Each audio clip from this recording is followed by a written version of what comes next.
won't want to leave here without it. Yeah, you don't want to leave without your thing. Don't leave your thing laying around. Yeah. I'm surprised it got detached.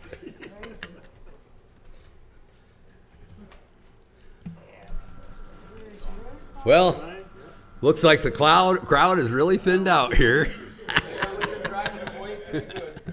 We've drove them away. Although they have to drive their own cars. Yeah, that's true.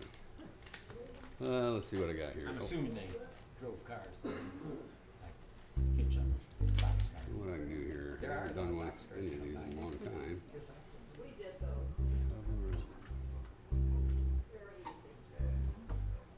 There's an awful lot of things there. Oh, where is that? Oh, here it is. Well, I haven't done this one for a while. Let's do Uneasy Rider.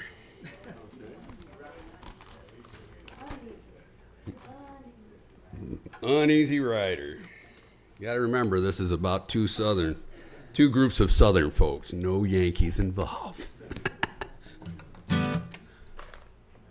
And this is a simple one. Just G, D, C, G, C, D. Yeah, G, C, D, round and round. Oh! There we go.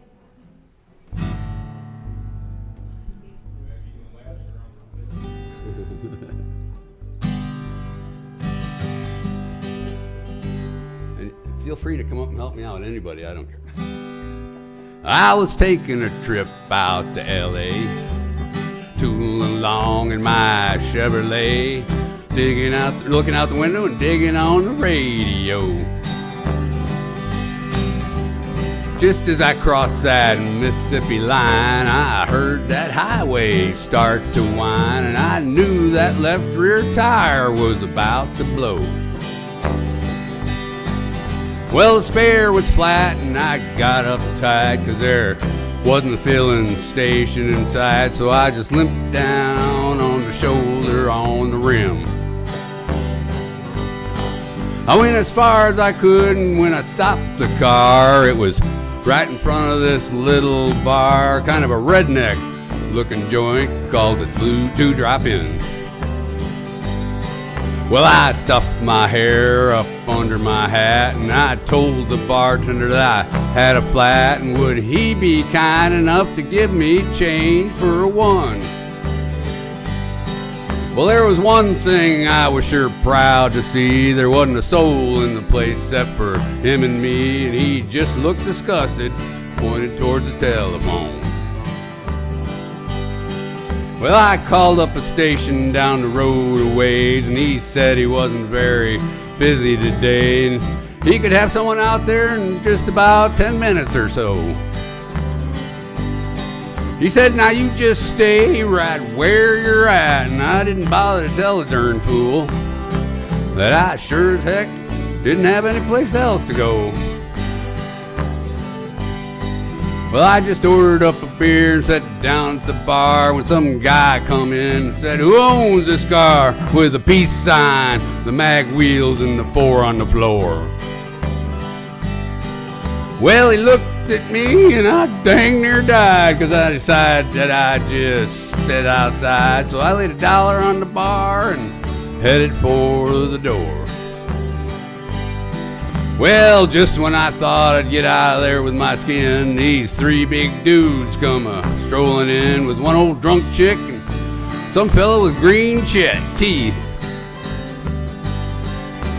Well, I was almost to the door when the biggest one said, you tip your hat to this lady, son. And when I did, all that hair fell out from underneath.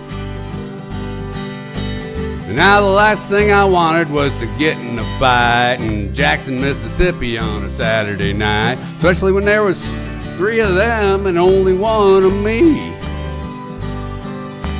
Well, they all started laughing and I felt kind of sick, and I knew I better think of something pretty quick, so I reached out and kicked old Green Teeth right in the knee.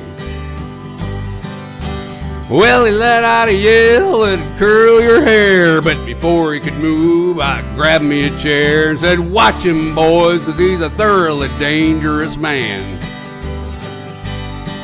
Well, you may not know it, but this man's a spy. He's an undercover agent for the FBI, and he's been sent down here to infiltrate the Ku Klux Klan. Well, he's still bent over, holding on to his knee, but everybody else is looking and listening to me, so I laid it on thicker and heavier as I went. I said, would you believe this man has gone as far as tearing Wallace stickers off the bumpers of cars, and he voted for George McGovern for president. Well, he's a friend of those long-haired hippie-type guys. I bet he's even got a commie flag tacked up on the wall inside of his garage. Well, he's a snake in the grass, I'll tell you guys. He may look dumb, but that's just a disguise. He's a mastermind in the ways of espionage. Well, they all started looking real suspicious at him, and he jumped up and said, now wait a minute, Jim, you know he's lying. I've been living here all of my life.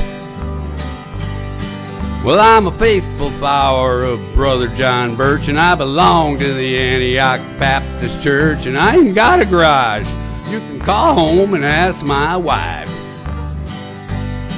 Well, then he started saying something about the way I was dressed, but I didn't wait around to hear the rest. I was too busy moving and hoping I didn't run out of luck.